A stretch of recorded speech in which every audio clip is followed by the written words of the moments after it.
So you're considering becoming a dental assistant. Stop. Before you sign up for anybody's school, before you walk into any training program and start any paperwork for on FAFSAs, you are going to want to hear this. The 5 things that you should consider before becoming a dental assistant. In this video, we're going to be talking about 5 things you should consider before becoming a dental assistant. You don't want to miss this.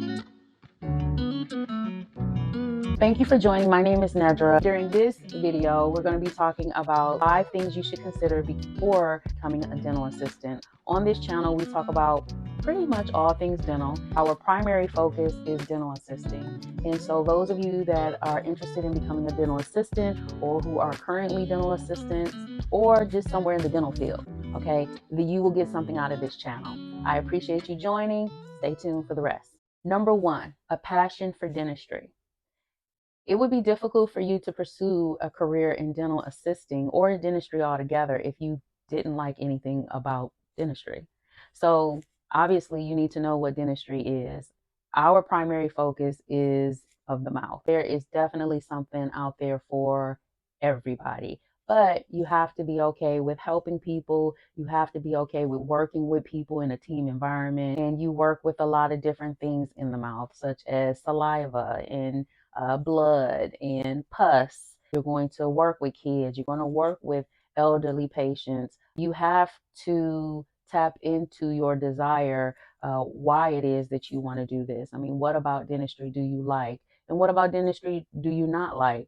And make a fair assessment about that. Number 2, educational requirements. To become a dental assistant, it varies depending on what part of the country you live in and or the world. Here in the States, depending on what state you live in, they require certain educational requirements in order for you to do certain procedures, and some don't. So you would definitely want to investigate what that looks like in your state and any state that you are looking to relocate to in the future.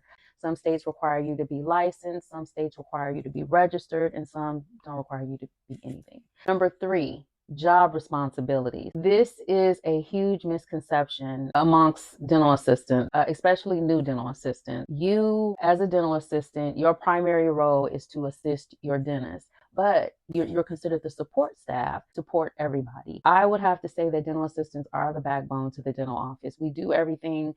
We are definitely the troubleshooters. We get things done. Number 4, career opportunities.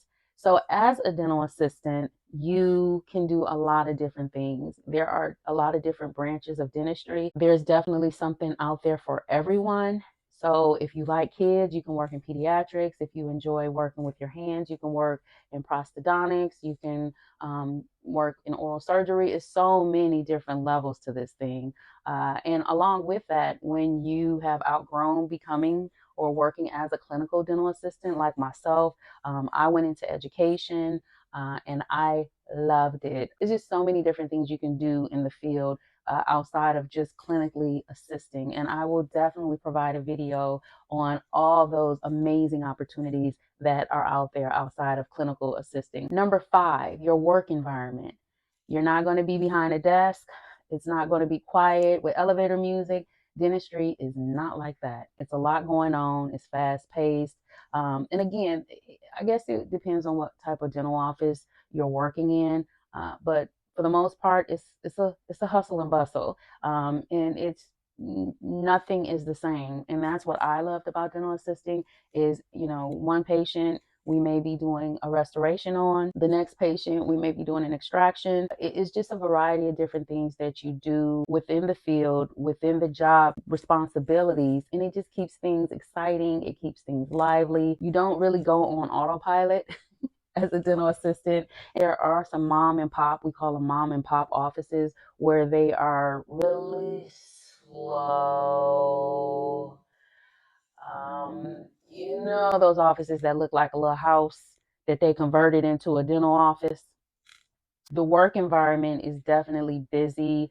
You do have to be mindful of occupational hazards because being a dental assistant, you work with radiation, you work with needles, and you do work in a fast-paced environment. So you you do need to know what you're doing. It's not just a job, it's a career. So if you found this information helpful, please hit the subscribe button because there's way, way, way more where this came from.